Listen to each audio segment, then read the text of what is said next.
പശ്ചിമേഷ്യയിൽ ഇസ്രയേലും ഇറാനും തമ്മിലുള്ള സംഘർഷം പുതിയ തലങ്ങളിലേക്ക് കടക്കുമ്പോൾ അതിന്റെ പ്രതിധ്വനികൾ മേഖലയിലുടനീളം വ്യാപിക്കുകയാണ്.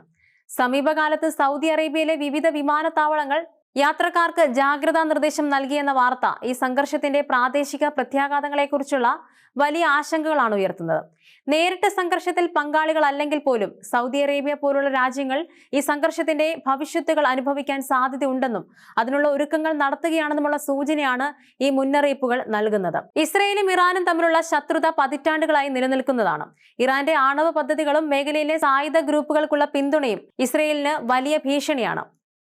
മറുവശത്ത് അമേരിക്കൻ പിന്തുണയോടെയുള്ള ഇസ്രയേലിന്റെ സൈനിക ശേഷിയും പലസ്തീൻ വിഷയത്തിലുള്ള നിലപാടുകളും ഇറാനെ പ്രകോപിപ്പിക്കുന്നു.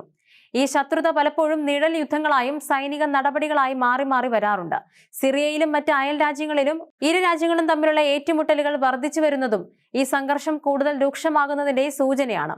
ഏതാനും മാസങ്ങൾക്ക് മുമ്പ് ഡമാസ്കസിലെ ഇറാനിയൻ കോൺസുലേറ്റിന് നേരെയുണ്ടായ ആക്രമണം ഈ സംഘർഷത്തെ ഒരു തുറന്ന ഏറ്റുമുട്ടലിന്റെ വക്കോളം എത്തിച്ചു. ഈ ആക്രമണത്തിന് പിന്നിൽ ഇസ്രയേൽ ആണെന്ന് ഇറാൻ ആരോപിക്കുകയും ശക്തമായ തിരിച്ചടി നൽകുമെന്ന് പ്രഖ്യാപിക്കുകയും ചെയ്തു.